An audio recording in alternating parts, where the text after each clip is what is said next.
Hello everyone, welcome to yet another episode of mentors ज्ञान।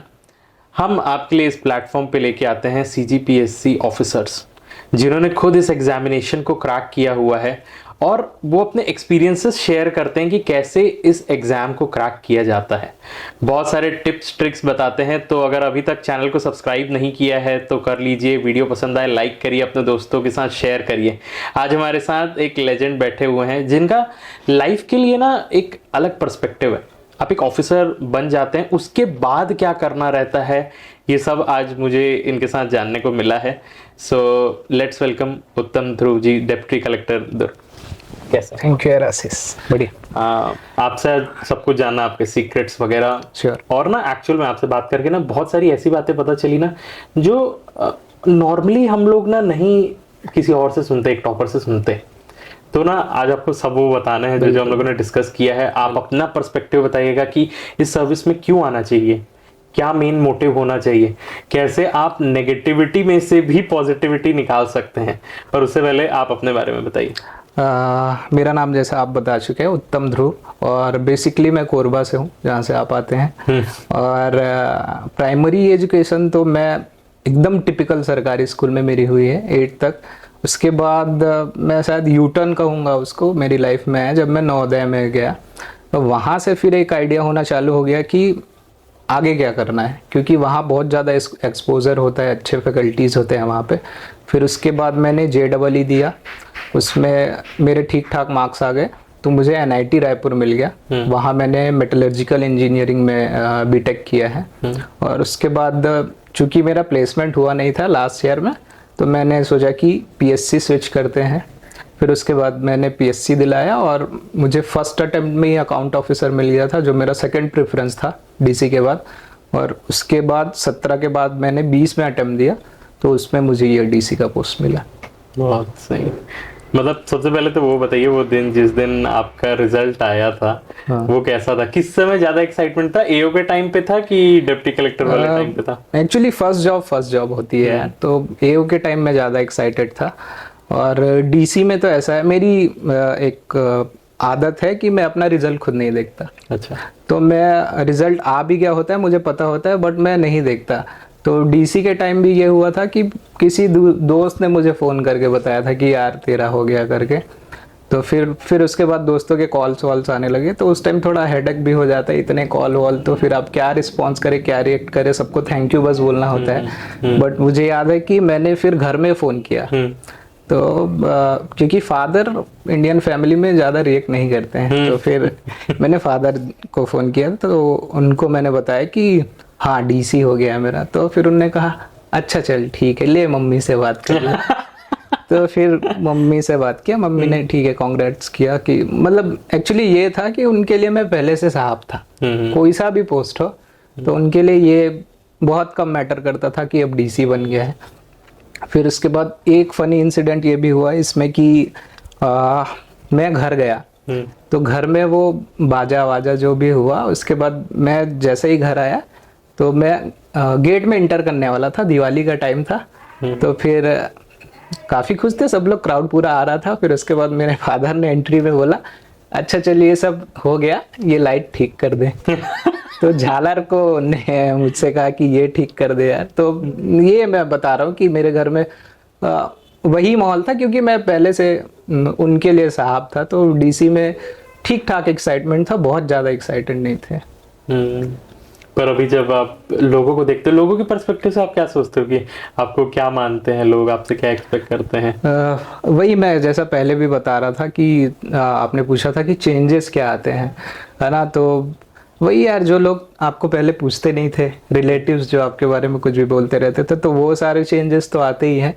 But actually वो real changes जो मुझे लगता है, जैसा मैं अभी बता रहा था कि पहले आप कुर्सी के उस पार थे, तब आप क्या सोचते कि कुर्सी पे जो साहब बैठे वो क्या कर रहे हैं, मतलब वो कैसे काम कर रहे हैं, उनमें क्या सुधार होना चाहिए, या वो सर्टेन काम के लिए मुझसे पैसे ले रहे हैं, या जो भी बातें हो। तो एक्चुअली अब आपके पास वो अपॉर्चुनिटी है कि आप वो सब चीज़ें एनालाइज कर सकते हैं कि वो टाइम क्यों लग रहा है, और चेंज भी कर सकते हैं जो चीज़ें आप कुर्सी के उस पार थे तब चाहते थे। तो ये बहुत बड़ी अपॉर्चुनिटी है इस पोस्ट में। Very good. मतलब आप ये काम के पर्सपेक्टिव से बता रहे हैं कि जी जी। आपके पास बहुत सारे चैलेंजेस आते हैं, आप हाँ। सीखते हैं उस चीज़ से। मल्टीपल अटेम्प्ट्स थे, कैसे आप रहे मोटिवेटेड? आपका तो ये निकल गया था, ऐसा क्यों लगा कि आपको फिर से दिलाना चाहिए? देखो मेरा क्योंकि 23 साल में ही हो गया था, है ना। और मेरा थोड़ा लाइफ के लिए पर्सपेक्टिव ये है कि जब तक एनर्जी है, क्योंकि यंग जब होते हो तो वो एनर्जी होती है, तब तक मुझे डेस्क जॉब तो नहीं करना था। इसलिए मैंने कॉलेज में ये इन्फोसिस वगैरह जो आई थी, तो मैंने सॉफ्टवेयर कंपनी के लिए कभी अप्लाई नहीं किया। हमेशा से था कि फील्ड वाला जॉब करना है। तो एओ में जब गया तो अच्छा पोस्ट है, वो बहुत लग्जूरियस पोस्ट है आप चाहे तो, क्योंकि डेस्क जॉब होता है, पे स्केल भी सेम है डीसी के इक्वली, काम भी बस मतलब बहुत प्रोफेशनल काम है, वाइट कॉलर जॉब है लगभग। लेकिन उसमें क्या है, आराम ज़्यादा हो जा रहा था। और कई बार घर वाले ये भी बोलने लगे थे कि तुम तो यार, तुम्हारा जॉब अब लगा भी है कि नहीं, तुम बनाते थोड़ी हो, तुम ऑफिस कभी जाते नहीं हो, काम वाम ऐसा कुछ दिखता नहीं है तुम्हारा। तो फिर मैंने सोचा कि ये पहले से ही था वैसे भी डीसी बनना है, तो फील्ड जॉब मैंने सोचा कि उधर स्विच किया जाए। और चूंकि एओ में काफ़ी टाइम भी मिलता है, तो साथ साथ मैंने तैयारी कर ली। मतलब ये है उन लोगों के लिए, एस्पिरेंट्स के लिए ध्यान रखना कि अगर आप और तैयारी करना चाहते हैं तो एओ पोस्ट आप ले ये सकते हैं। मैं बताना चाहूँगा कि बहुत लोग को ये आइडिया नहीं होता, क्योंकि मेरे सीनियर्स भी थे मेरे साथ, तो उन्हें मुझे गाइड किया कि अगर आपको आगे पढ़ाई करनी है तो आप ऐसे पोस्ट चुने जो मोस्टली डेस्क जॉब हो, और इसमें अकाउंट ऑफिसर सबसे बेस्ट है। ये अलग बात है कि आपको डीएसपी बनना हो तो फिर डीएसपी ही भरिए आप, लेकिन ऐसा है कि आपको डीसी ही बनना है, लास्ट गोल वही है, तो एओ बनिए, क्योंकि उसमें काफ़ी टाइम आपको मिलता है और अपना क्वालिटी टाइम उसमें दे सकते हैं आप। क्वालिटी टाइम आप दे सकते हैं। ओके। तो तैयारी के बारे में अगर आप कहें तो किस टाइप के स्टूडेंट रहे? एकदम शुरू से एकदम पढ़ाकू टाइप के थे कि किस टाइप से थे? नहीं, देखो जैसा मैंने आपको बताया कि एकदम मैं टिपिकल सरकारी स्कूल में पढ़ा हुआ हूँ, तो शुरू में तो काफ़ी अच्छे मार्क्स नहीं आते थे। थर्ड वर्ड तक मैं एक आध बार, मतलब मेन एग्ज़ाम में तो नहीं, हाफ ईयरली वगैरह में तो फेल वेल भी हुआ हूँ, बट 8th क्लास में मेरे ठीक ठाक मार्क्स आ गए थे। मेरा डिस्ट्रिक्ट में 3rd रैंक था। तो उसके बाद थोड़ी होप भी बढ़ गई घर वालों की, तो उसके बाद मैंने फिर नवोदय में मैंने ये सोचा कि वो हिंदी मीडियम स्कूल है, और मैं सोचा कि वहाँ भी जाके अपन टॉप अप करेंगे। बट वहाँ जब पहली क्लास हुई तो उसमें वो एक्सेलरेशन ड्यू टू ग्रेविटी जब मैंने सुना, तो फिर एक रेजिस्टेंस आ गया अपने में। तो फिर 9th में मैं सीटी में मुश्किल से पास हो पाता था। 10th क्योंकि बोर्ड था और थोड़ा कुछ इंग्लिश समझ आने लगा था, तो 10th में मेरे ठीक ठाक मार्क्स आ गए थे, 9.2 आ गए थे मेरे। फिर 11 तो 11th ही होता है, उसमें कोई पढ़ाई करनी नहीं रहती है। और 12th में मेरे आ गए थे 84, बट सीबीएसई में वो अबोव एवरेज ही होता है, बहुत अच्छा नहीं कह सकते उसको। और फिर मैं कॉलेज गया तो फर्स्ट सेम में मेरे इतने कम मार्क्स थे कि मैं इतना अंडर कॉन्फिडेंट था कि मैंने हॉस्टल के लिए अप्लाई ही नहीं किया, क्योंकि हॉस्टल हमको पॉइंटर के बेसिस पे मिलता था। अच्छा। तो मेरे फर्स्ट सेम में इतने कम मार्क्स थे कि मैंने अप्लाई नहीं किया था। तो बिलो एवरेज या एवरेज स्टूडेंट रहा हूँ। Okay. और जब यहाँ पे तैयारी करने आया बिलासपुर में, उसका लाइफ बताइए, क्योंकि कई लोगों को ना समझ में नहीं आता है कि ना आप जब कोचिंग करने जाते हो तो किन चीज़ों का ध्यान रखना चाहिए। आप क्या क्या चैलेंजेस फेस करते थे, और आम लोगों को जब आप देखते थे तो पता चल जाता था कि यार ये बहुत गलत कर रहा है, एक आ जाता है ना पर्सपेक्टिव, आपको पता रहता है, देख के बता देते कि यार ये तो नहीं करना है करके।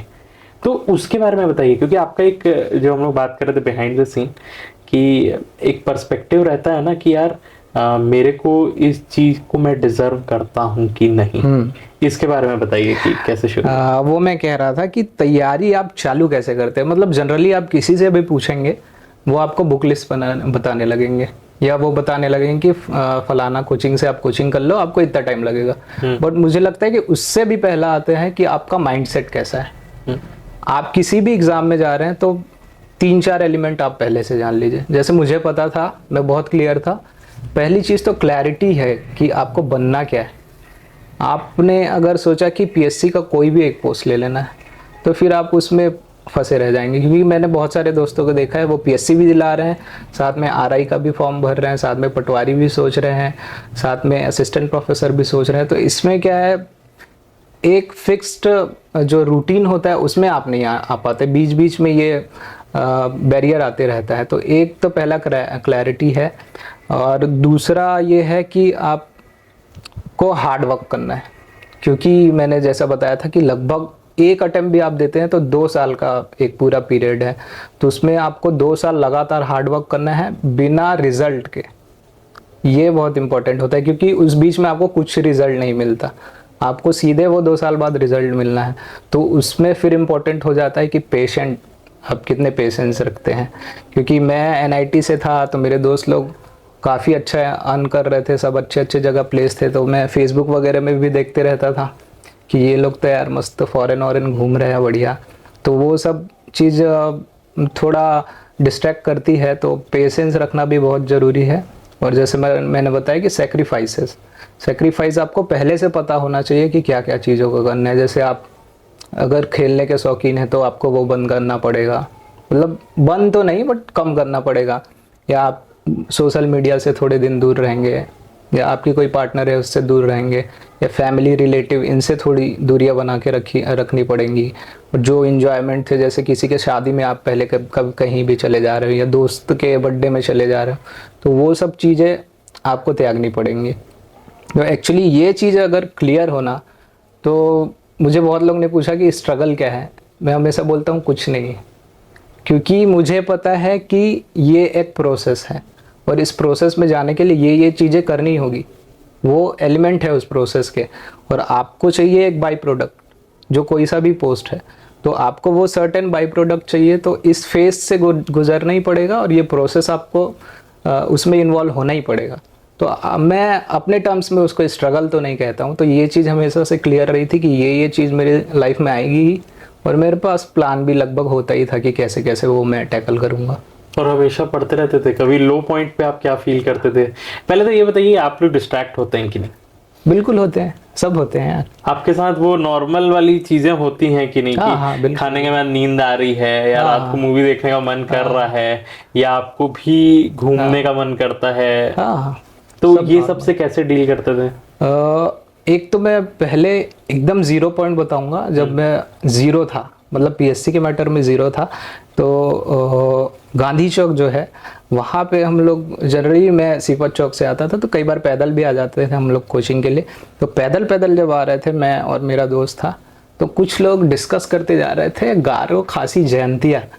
तो मैंने वो टर्म पूछा, मैंने दोस्त से पूछा कि अरे यार ये क्या बोला है? तो उसने बताया भाई कि तुझे ये भी नहीं पता? अरे यार तेरे को ये भी नहीं पता तो तेरा पीएससी कैसे निकलेगा? फिर मैं थोड़ा सा सोचने लगा यार कि मैं यहाँ डिज़र्व करता भी हूँ कि नहीं।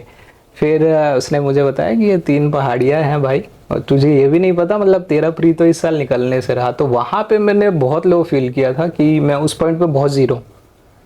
तो ये एक था। और दूसरा डिस्ट्रक्शन की जो बात कर रहे हैं, तो डिस्ट्रक्शन तो यार वो आपको पहले आइडेंटिफाई करना पड़ेगा। मैंने कर लिया था, जैसा मैं बताया कि प्रोसेस में।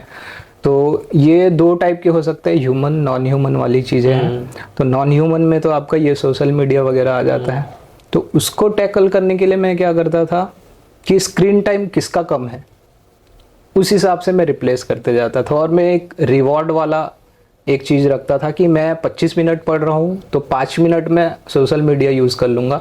तो पहले मैंने चुना व्हाट्सअप को, तो व्हाट्सअप में यूज़ कर रहा था 5 मिनट। फिर मुझे रियलाइज़ हुआ कि व्हाट्सअप भी थोड़ा सा स्क्रीन टाइम खा रहा है, क्योंकि आप उसमें टाइप भी करते हो, आप देख भी रहे हो, आप ऑडियो वीडियो भी सुन रहे हो।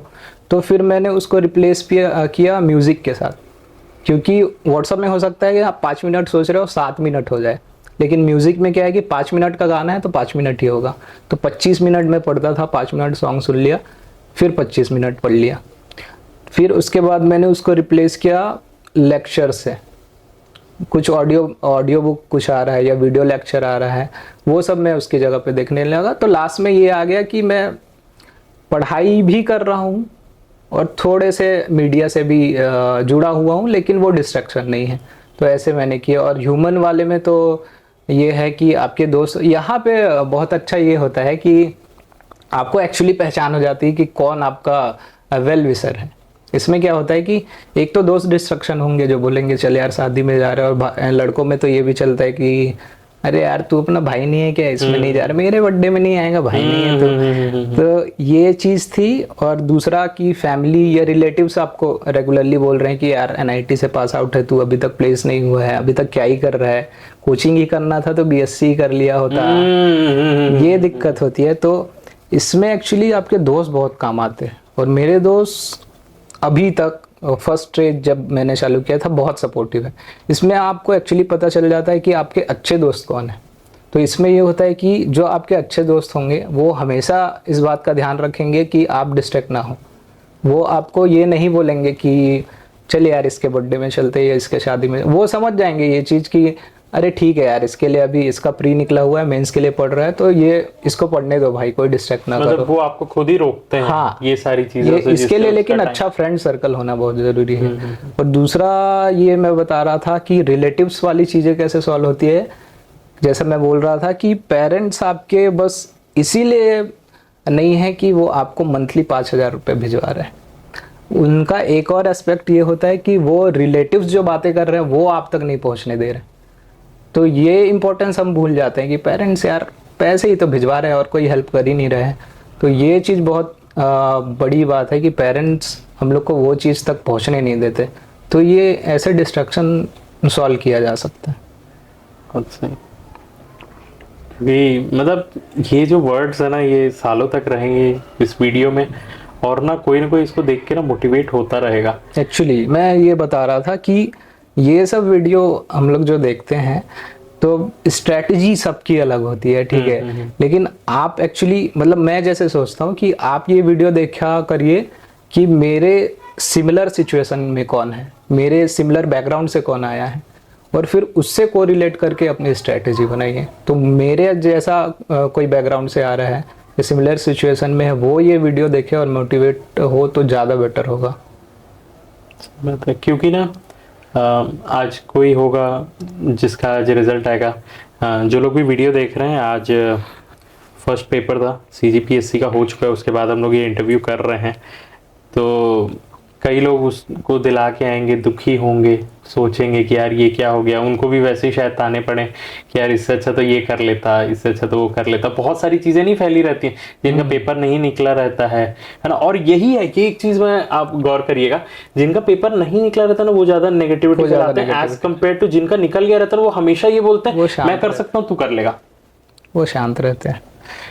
ये बहुत ज़रूरी है कि आप जो मतलब बोलते हैं ना कि बिल्कुल ही आइसोलेट हो जाइए, वो नहीं होना चाहिए। उसके जगह में ना आपको पॉजिटिव लोगों को ढूंढना चाहिए और उनके बीच रहना चाहिए ताकि आपके अंदर पॉजिटिविटी बनी रहे। और इस पूरे जर्नी में बहुत लगता है पॉजिटिविटी और कॉन्फिडेंस की स्किल है, मतलब मेरे लिए तो पर्सनली की स्किल है। आप अपने आसपास लोगों को देखते होंगे कि क्या गलतियां करते हैं बाकी लोग जो आप नहीं करते थे। बाकी लोग तो एक वही बात की डिस्ट्रैक्ट होते हैं, ठीक है, मतलब उसका एक कोई प्लान नहीं होता, ठीक है। उनको लगता है कि ये सब चीजें तो सबके साथ हो रही है यार, तो हमारे साथ भी होगी। बट उसमें ये कर सकते हैं ना कि आप खुद उसको फेस करके निकले, उसमें ज्यादा टाइम लगता है। उससे अच्छा है कि आप किसी से सीख लो और उसको कम टाइम में सॉल्व कर ले। तो ये गलती लोग करते हैं। और तीसरा मुझे लगता है सबसे बड़ा, गिव अप कर देते हैं लोग। हर फेस में कुछ ना कुछ अप्स एंड डाउन्स आते हैं, लेकिन इस एग्जाम में ना गिव अप करना सबसे बड़ी गलती है। गिव अप नहीं करना चाहिए, आपको अपनी गलतियां सुधारनी है, इम्प्रूव करना है, फिर से देना है और फिर अच्छा रिजल्ट लाना है। तो एकदम मैं चार्जड अप हो गया हूँ। अब आप मेरे को बताइए कि अगर कोई न्यू एस्पिरेंट है इस इंटरव्यू को देख के वो तैयारी करने का सोच रहा है, तो कैसे स्टार्ट करनी चाहिए तैयारी? मतलब प्रीलिम्स के लिए करे, प्रीलिम्स प्लस मेंस के लिए करे, कि आपका क्या अप्रोच रहा करता था, क्या करना चाहिए? देखो यार, ये तो पहला तो वो मैं जो बता रहा था कि आपको माइंडसेट होना चाहिए कि मैं इस एग्जाम के लिए जा रहा हूँ। नहीं तो ये होता है कि मैंने भी गेट दिलाया है, मैंने प्री से पहले गेट दिलाया है। अच्छा, हाँ, उसी टाइम पे आता है। हाँ, फरवरी में मैंने गेट दिलाया, उसके बाद मैं प्री दिलाने गया था। तो उस टाइम तक मैं भी उतना क्लियर नहीं था, बट वो चीज़ धीरे धीरे आ जाती है। वो मेरा गेट अच्छा नहीं गया था इसलिए आई वो चीज़, बट क्लैरिटी बहुत ज़रूरी है, ठीक है। और उसके बाद ये जो आप पूछ रहे हैं कि मेंस की प्री, तो ये बहुत डाइसी क्वेश्चन है। जैसे मैंने मैंने मेंस किया था, क्योंकि मुझे मेरे साथ वाले जो दोस्त थे, हम लोग एक ही रूम में रहते थे 4-5 लोग, तो वो लोग प्री कर रहे थे। तो उनने कहा कि भाई प्री जब तक नहीं निकलेगा मेंस का तो कोई मतलब नहीं है। बट मैंने सोचा कि मैं मेंस कर लूँगा और उसके बाद मेरा प्री नहीं निकलेगा तो फिर मेंस का भी तो कोई मतलब नहीं है।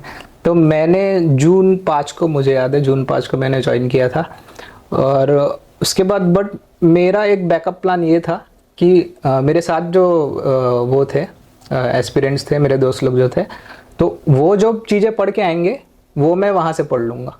अच्छा, तो वो एक प्लान था मेरे पास हमेशा से कि मैं वैसे भी कोइंसाइड करता है 60% सिलेबस, लगभग 60 क्या 80% सिलेबस मेंस और प्री का। तो मैं मेंस जैसे पढ़ रहा हूँ, जैसे मैं आईवीसी पढ़ रहा हूँ, तो उसके साथ साथ मैं प्री के क्वेश्चन भी लगा लेता था। बट उस टाइम हमको तो आइडिया होता नहीं कि कौन सा मटेरियल से एमसीक्यू लगा है, ये घटना चक्र वगैरह तो बहुत बाद में मालूम हुआ मुझे।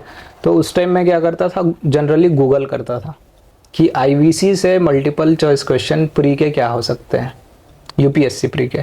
फिर मैं वो निकाल लेता था और मेंस का एक रीडिंग कर लिया, उसके बाद मैं प्री के क्वेश्चन लगा लेता था साथ में। और जैसे ही कोई डाउट होता था तो मेरे साथ जो प्री का कोचिंग कर रहे थे उन लोग से मैं पूछ लेता था जनरली। तो ये मेरा स्ट्रेटेजी था। और मैं ये कहूँगा कि मेंस करिए और उसके बाद जो 3 महीने जो है यहाँ के, जब से नवंबर में जब एडवर्टाइजमेंट आता है वहाँ से डेडिकेटेडली प्री करिए, ये ज़्यादा स्ट्रेटेजी अच्छी रहती है। बट के टाइम पे क्या सही रहेगा, जैसा आज आप देख रहे हैं कि पेपर कैसा आ रहा है, शुरू से ही करना चाहिए नहीं? क्योंकि मतलब मैं आपको बता रहा हूँ पिछले साल का जो अभी तो क्वेश्चन चल ही रहा है अभी तो एग्जाम, तो पिछले साल का ऐसा था कि ना लोग क्वेश्चन पेपर देख के एकदम हो गए थे। जिन लोगों को ऑलरेडी आया हुआ है उन लोगों का नहीं निकला, ऐसे लोगों का भी नहीं निकला, जो लोग ऑलरेडी पोस्ट में है उनका भी नहीं निकल पाया। तो इस चेंज के वजह से हम लोगों को अब सिर्फ प्री पे पहले करना चाहिए कि ये सोचा जा सकता है। जब आप एक्चुअली दिक्कत ये है ना कि आप प्री की भी कोचिंग करेंगे ना, सेल्फ स्टडी तो बहुत कम लोग करते हैं, ये बात है, ठीक है, कोचिंग ही मोस्टली रेफर करते हैं। तो कोचिंग जब आप करेंगे ना तो प्री की कोचिंग भी 6 से 8 महीने की होती है।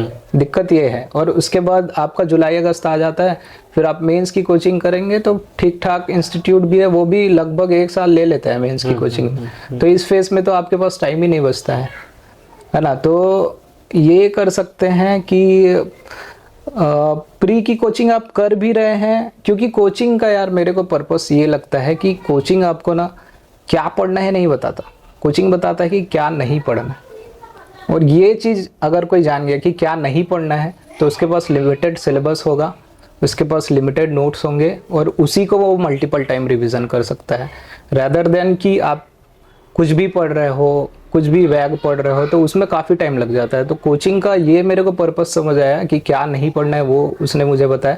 तो प्री की कोचिंग आप कर रहे हैं तो 3 महीने 4 महीने की कोचिंग करिए, मैं तो बोलता हूँ। और उसके बाद आपको समझ आ जाता है, एक बार आउटलाइन बन जाता है कि ये चीज़ें ही पढ़नी है, उसके बाद आप मेंस की कोचिंग चालू कर सकते हैं। मतलब आप इसके फोकस करके थोड़ा सा डिफरेंट कर सकते हैं। तो सर ये तो अब हम लोगों ने प्रीलिम्स के बारे में बात कर लिया, अब आप बताइए मेंस के लिए क्या किया जाए। आज सब लोग एग्जाम दिलाए हैं, अब समझ में नहीं आता है कि मेंस का कैसे तैयारी किया जाए। आप पहले इनके बारे में बताइए, फिर मैं आपको क्वेश्चन। मैं ये बता रहा था कि ये जो आज प्रीलिम्स होगा इसके बाद 4 टाइप के लोग निकल के आएंगे, ठीक है। पहले तो वो होंगे जिनको पता होगा कि मेरा नहीं होगा। दूसरे तो वो होंगे जिनको पता होगा कि मेरा हो जाएगा लेकिन उनकी मेंस की तैयारी निल है। तीसरे वो लोग होंगे जिनको पता होगा कि मेरा हो जाएगा और उनने कोचिंग कर रखी है, रिवाइज करना बाकी है। और चौथे टाइप के लोग जो इस बार नए पैदा होंगे वो ये होंगे कि भाई इस बार तो कोर्ट में रिजर्वेशन का मामला चल रहा है तो इस बार तो एग्ज़ाम होगा ही नहीं, ठीक है। तो पहले टाइप के जो लोग हैं जिनको पता है कि उनका नहीं होगा, उनको तो मैं रिकमेंड करूंगा कि यार आपको अगले साल भी तो एग्ज़ाम दिलाना ही होता है, क्योंकि ये लोग क्या करते हैं कि मार्च से जुलाई तक फिर कुछ पढ़ेंगे ही नहीं, तो फिर उसके बाद जुलाई से वही चीज़ें पढ़ेंगे और उतने ही टाइम में पढ़ेंगे। तो ये अच्छा है कि आप लोग अभी से पढ़ाई चालू कर दीजिए। और आप बहुत डिसिप्लिन्ड है तो आप अभी पढ़ाई करिए मेंस की, और मेंस का जो एग्ज़ाम होगा उसके पेपर्स लगा लीजिए उसी टाइम, उतने ही टाइम फ्रेम में। बट वो उसके लिए बहुत डिसिप्लिन चाहिए यार, उसमें मेरे को लगता है कि 1% लोग ही होंगे जो ऐसा कर पाएंगे। दूसरे वो लोग होंगे जिनने कोचिंग नहीं करी होगी, मेंस की कोई तैयारी नहीं होगी, तो इनको मैं रिकमेंड करूँगा कि इसमें क्या दिक्कत होता है, वही जो मैं बता रहा था कोचिंग वाली चीज़ है कि क्या नहीं पढ़ना है इनको पता नहीं होता। तो आप कर सकते हैं कि क्रैश कोर्स ज्वाइन कर लीजिए, क्योंकि उसमें ये होता है कि इम्पॉर्टेंट चीज़ें ही डिस्कस होती है और उतना ही पढ़ लेंगे तो भी मेंस तो हो ही जाएगा अगर अच्छे से पढ़ते हैं तो। तीसरे तो वो रिजर्वेशन वाले हैं, ठीक है, तो उनको भी रिकमेंड करूँगा कि ये, क्योंकि चुनावी मुद्दा है अभी, तो सॉल्व तो हो ही जाएगा वो, तो उन लोग भी पढ़े प्री के लिए या मेंस के लिए, मेंस हो जाता है तो। और चौथे टाइप के जो हैं जिनने कोचिंग कर रखी है, पढ़ लिया है, उनको मैं, मतलब मेरी अलग स्ट्रैटेजी होती थी, सबकी अलग अलग हो सकती है, तो मैं डिसाइड करता था कि मैं 3 बार रिवाइज़ करूँगा। एक बार मैंने पढ़ लिया, अब 3 बार मैं रिवाइज़ करूँगा। तो आपने देखा है कि लगभग 25 सब्जेक्ट्स है, तो आप सबको 10-10 दिन भी देंगे ना, तो भी इतने दिन नहीं बचते कि आप मेंस पढ़ पाए पूरा सिलेबस। तो मैं सब्जेक्ट्स को एक्चुअली 2 पार्ट में डिवाइड करता था। एक मेरे मेजर सब्जेक्ट्स है, जो बड़े बड़े सब्जेक्ट है, जैसे मॉडर्न हिस्ट्री, पॉलिटी, और पेपर 6 में जो सोशियोलॉजी, फिलॉसफी है, ये सब बड़े सब्जेक्ट है। और एक साइड है छोटे सब्जेक्ट्स, जैसे पीसीबी, मैथ्स, या इकोनॉमी भी थोड़ा सा छोटा है, सीजी का इकोनॉमी या छत्तीसगढ़ का इकोनॉमी, तो एक साइड ये रखता था। तो क्या है कि मैं एक दिन में, मतलब 15 दिन एक ही सब्जेक्ट पढ़ूँ तो मैं बोर हो जाता हूँ। तो मैं क्या करता था कि एक दिन में मान लो 8 घंटे मैं पढ़ रहा हूँ, तो उसमें से मैं 4 घंटे या 5 घंटे एक बड़े सब्जेक्ट पढ़ूंगा और उसके बाद शाम को मैं 2 घंटे छोटा सब्जेक्ट पढ़ूंगा।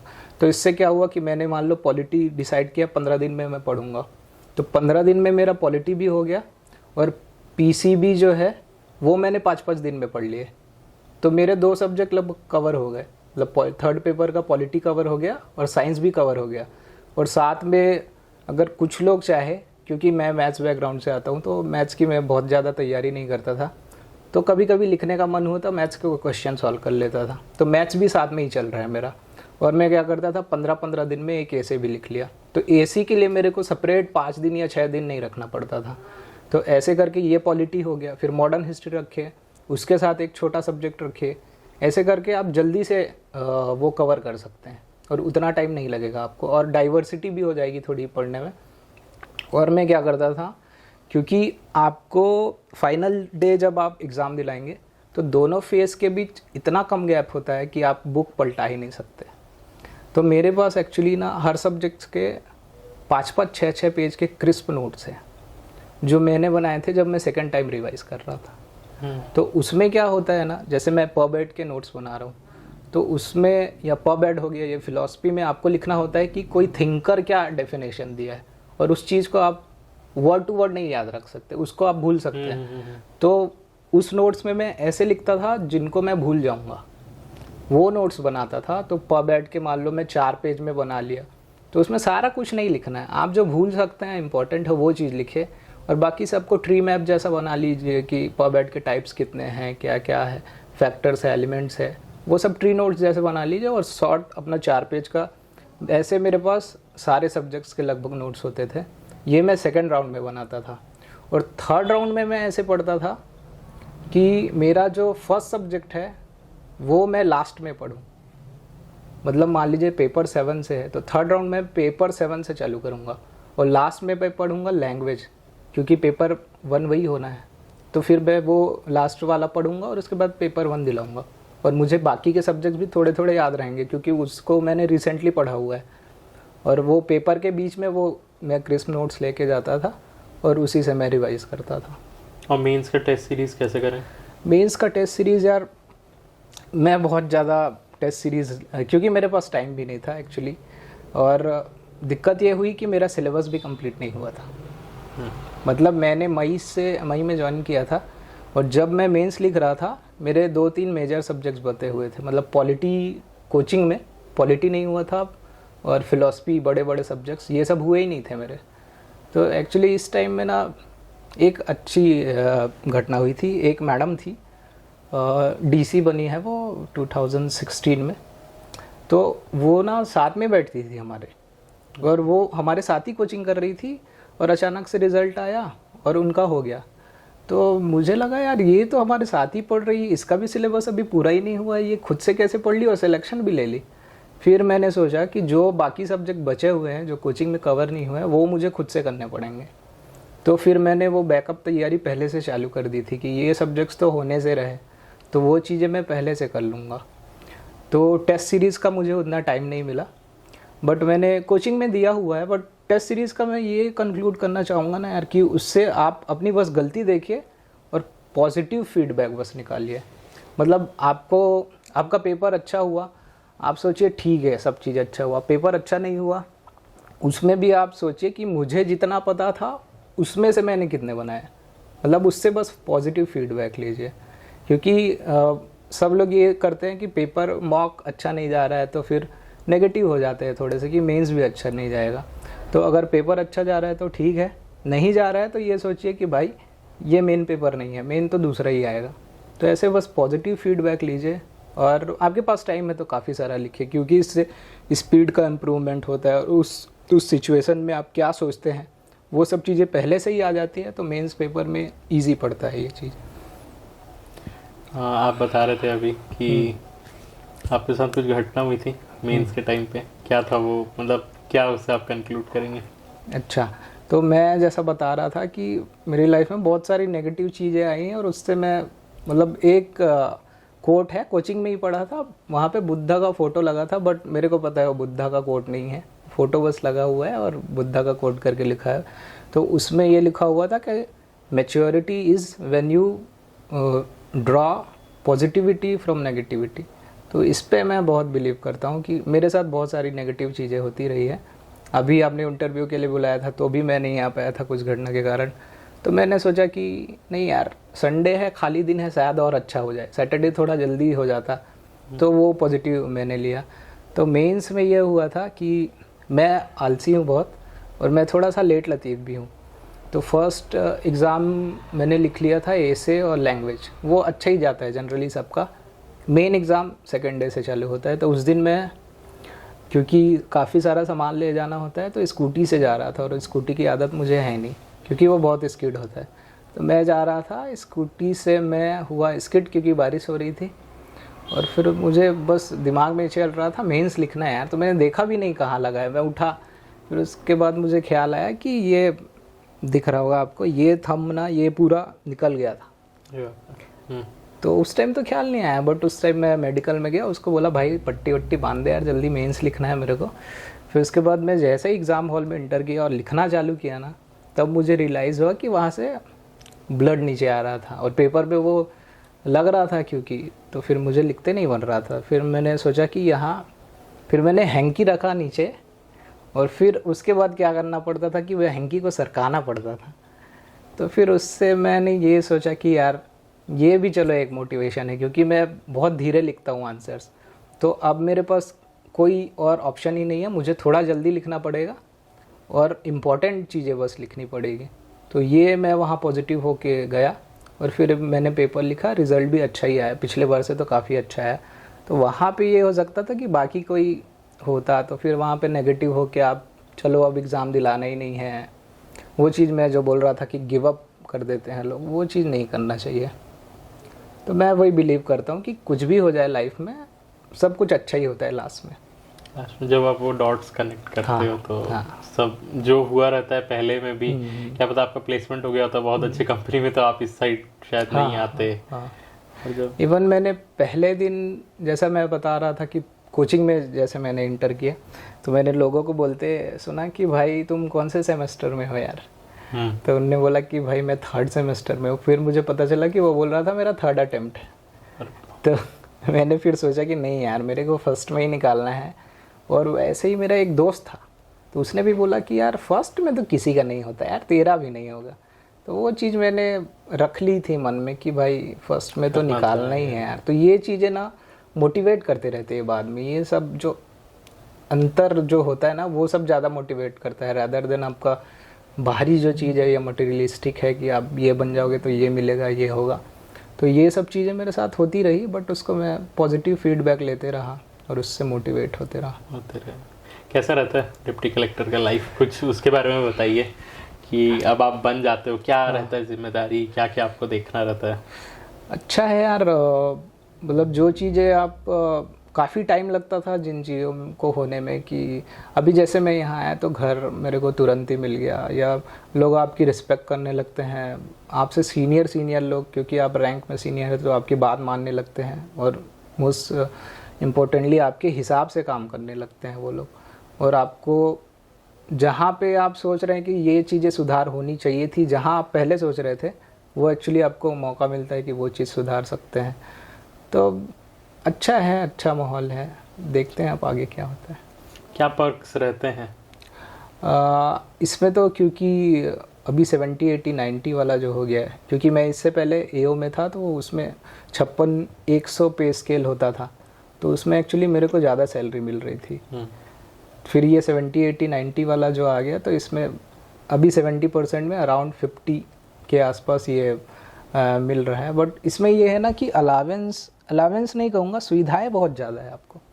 मतलब बाहरी खर्चे आपके बहुत लिमिटेड हो जाते हैं, क्योंकि गाड़ी आपको शासन दे रही है, घर आपको सरकार दे रही है, तो कई बार मेड वगैरह भी आपको मिल जाता है, तो ये सब खर्चे बहुत कम हो जाते हैं, तो अच्छा है। मेडिकल अलाउंस, हाउसिंग अलाउंस सब आपको मिल जाता है। ये सब आपको मिल जाता है। एक नॉर्मल डिसेंट छत्तीसगढ़ में रहने के लिए आपके छत्तीसगढ़ में वैसे भी उतनी ज़्यादा नहीं पड़ता, लाइफस्टाइल ऐसा है नहीं, तो ठीक है। कर लेते हो। इंटरव्यू के बारे में बताइए।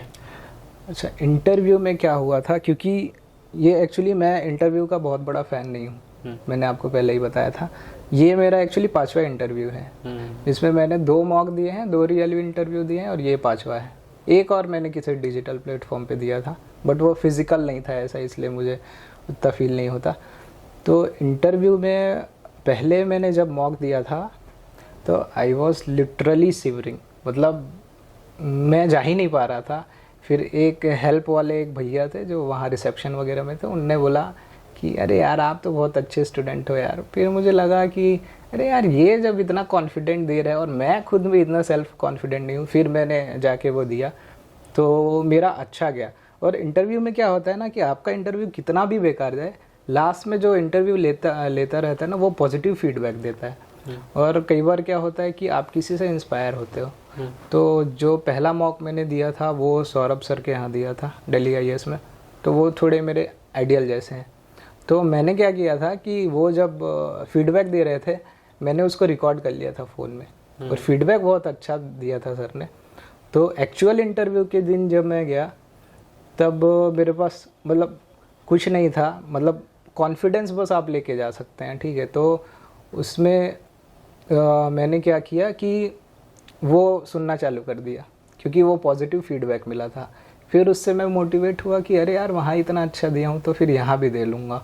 और दूसरा ये है कि आपके पास कुछ भी ना हो ना, फिर भी आप छोटे छोटे चीज़ से पॉजिटिविटी निकालो। जैसे मैं सोचता था, मतलब ओवर कॉन्फिडेंटली नहीं बोल रहा हूँ, बट मैं ये सोचता था कि अरे मैं तो नवोदय से पढ़ा हूँ, मैं तो एनआईटी से पास आउट हूँ, मेरे ठीक ठाक मार्क्स भी है, कोचिंग में भी ठीक ठाक स्कोर कर लेता था, तो बाकी लोग से तो अच्छा मैं दे ही दूंगा।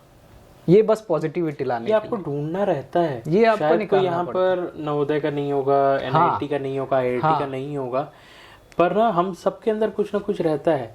मैंने तो यार कोचिंग की है, मैंने तो यार मॉक दिया है, मैं दही शक्कर खा के आया हूँ। बस ये सब चीज़ें निकालनी होती है। या मैं अच्छा दिख रहा हूँ, मैं शर्ट पैंट अच्छा पहन के आया।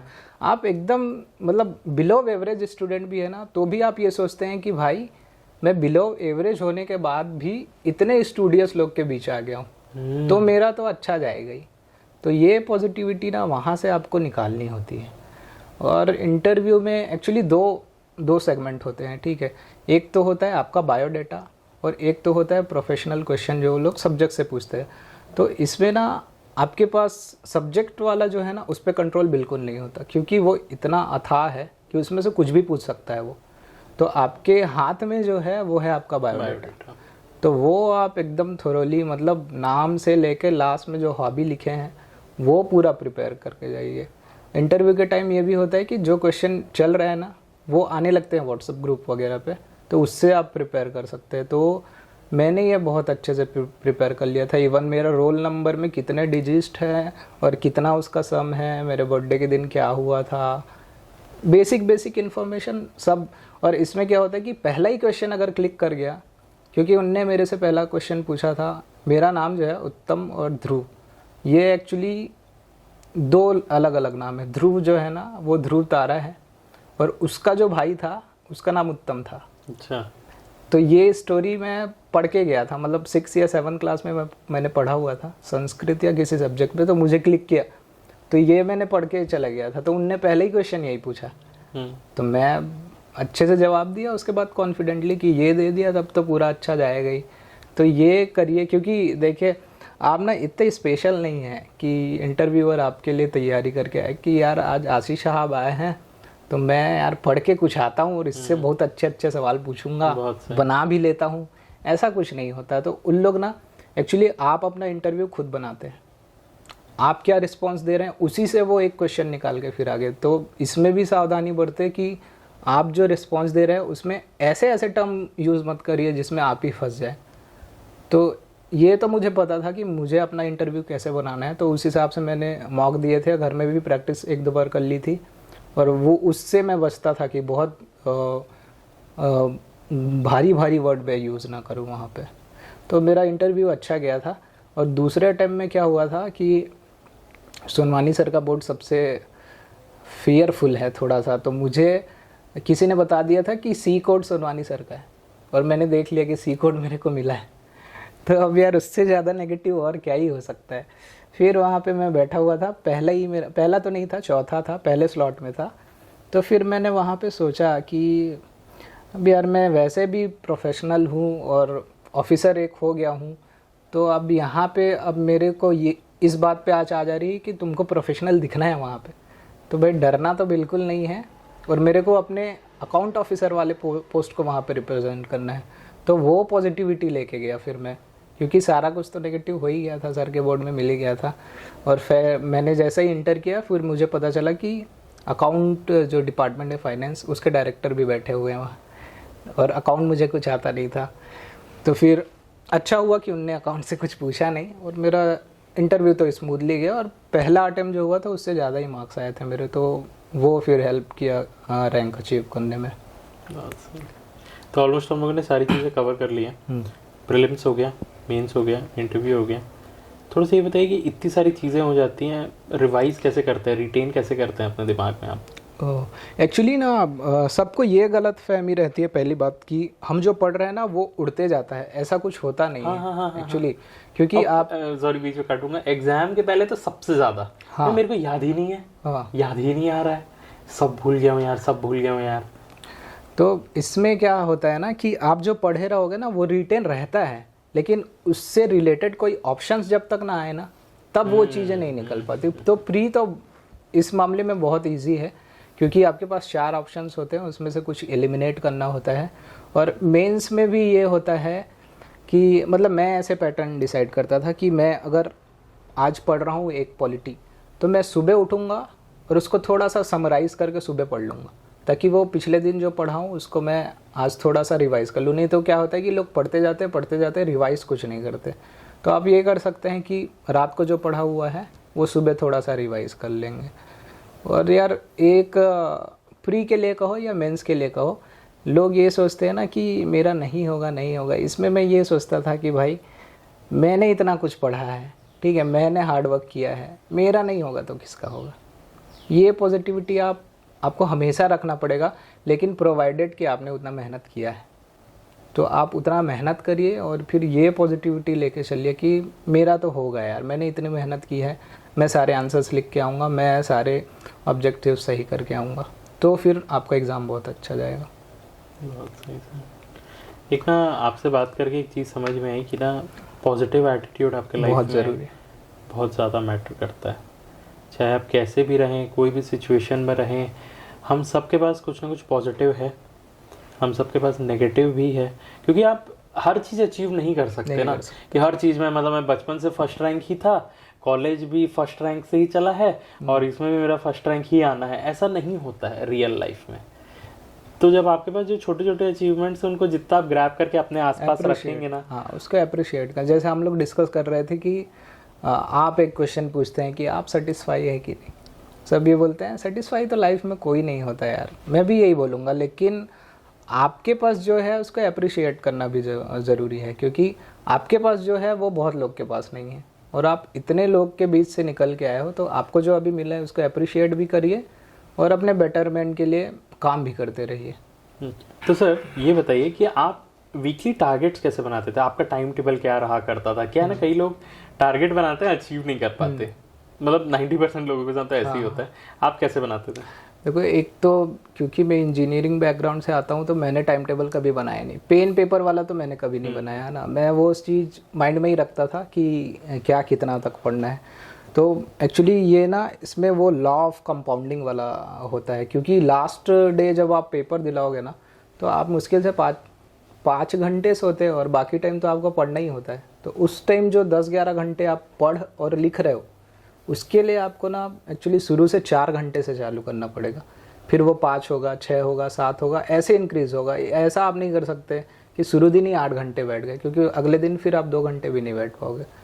तो इसमें ये होता है कि आप शुरू छोटे टारगेट से कीजिए, लेकिन धीरे धीरे बढ़ाते जाइए। ये इसके लिए मैं कोट रखा हूँ, मैं आपको बताता हूँ, पहले से सुना हुआ।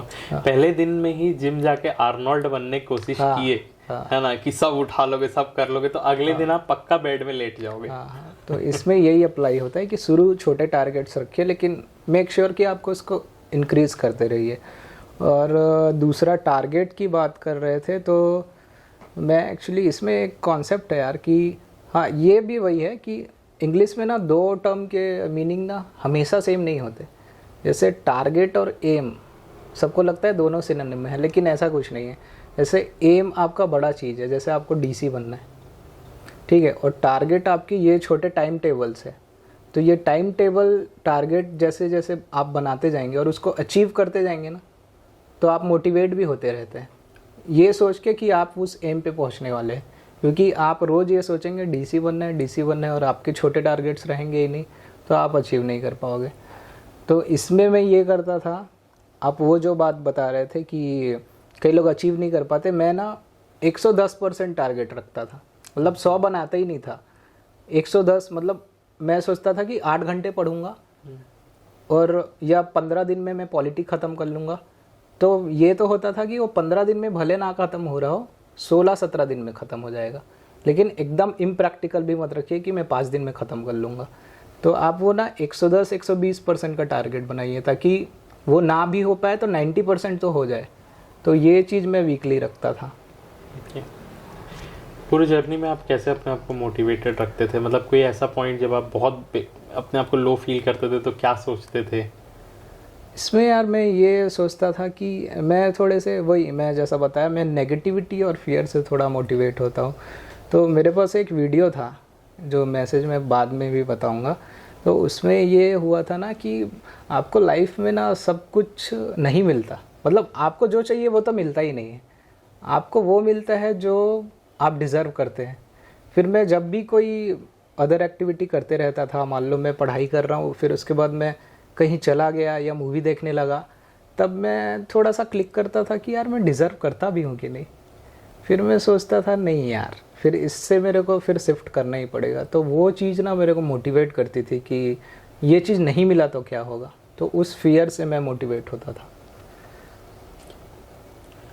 ऑलमोस्ट सारी पढ़ाई की बातें हम लोगों ने कर ली है यहाँ पर, तो let's move on to our fun round. इसको हम लोग रैपिड फायर राउंड कहते हैं।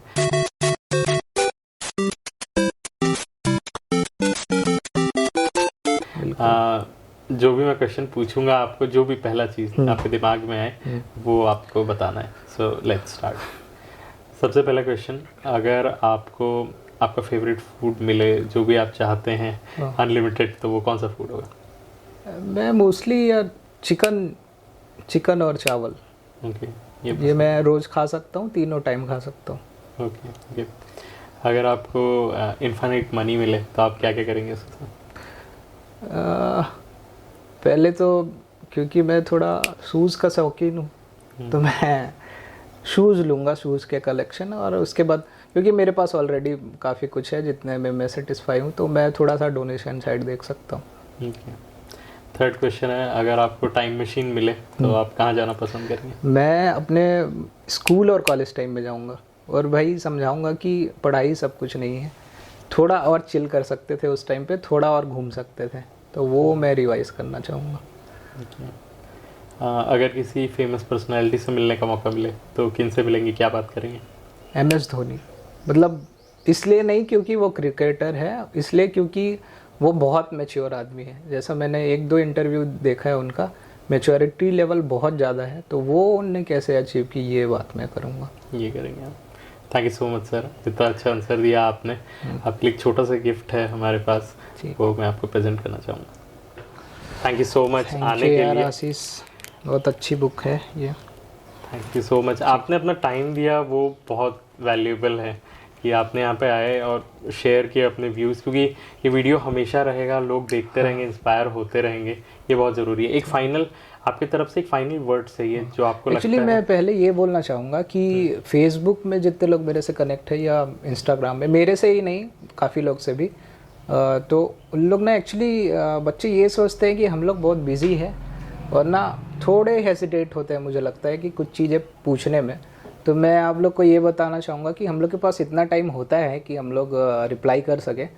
तो भले हम फ्रेंड रिक्वेस्ट क्योंकि क्या होता है कई बार लिमिट आ जाता है तो एक्सेप्ट नहीं कर पाते, बट आप मैसेज कर सकते हैं हमें एनी टाइम। फ़ोन पे वो पॉसिबल नहीं होता क्योंकि ऑफिशियल वर्क रहता है, तो ये चीज़ आप कर सकते हैं। फेसबुक में कोई मैसेज डाल सकते हैं, श्योरली जब हमें वो मैसेज मिलेगा हम रिप्लाई करेंगे। और मोटिवेशन मैं ये बोलूँगा कि जो एक ग्रेट जो होता है और एक एवरेज होता है, इस फील्ड में जो सेलेक्ट हो जाते हैं, जो सेलेक्ट नहीं हो पाते, उनके बीच एक अगर डिफरेंस फाइंड करने बोलूँ तो वो होता है डिसिप्लिन। तो मैं सबसे कहना चाहूँगा कि आपको जब कोई देख रहा है तब तो आप डिसिप्लिन रहते ही हैं, आपको जब कोई नहीं देख रहा है उस टाइम पे भी आप डिसिप्लिन रहेंगे तो निश्चित ही आपको टारगेट मिलेगा।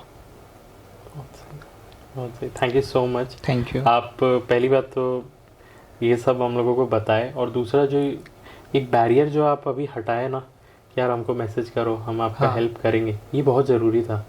और ये एक असली ऑफिसर या एक असली ह्यूमन बीइंग का क्वालिटी होता है कि वो दूरियां हटाए, वो एक ट्रांसपेरेंसी रखे कि यार आप करो हमको। मतलब वो बहुत अच्छा लगा आज आपसे ना, मुझे लिटरली बहुत कुछ सीखने के लिए मिला है। थैंक यू सो मच इसके लिए। एंड हमारे यहाँ एक प्रथा है कि आप एक नेक्स्ट टॉपर को टैग करते हैं ताकि वो भी यहाँ पर आके अपने व्यू शेयर कर सके, तो आप किन को टैग करेंगे? एक्चुअली मैं 3 लोग को टैग करूँगा। एक तो मेरा बहुत अच्छा दोस्त है विक्रांत अंचल, जांजगीर चांपा में है।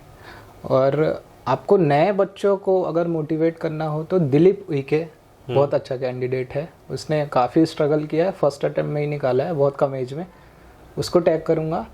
और एक्सपीरियंस लेना हो तो मुझे लगता है कि तेजपाल ध्रुव साहब से बड़ा खिलाड़ी कोई नहीं होगा, तो उनको मैं टैग करना चाहूँगा।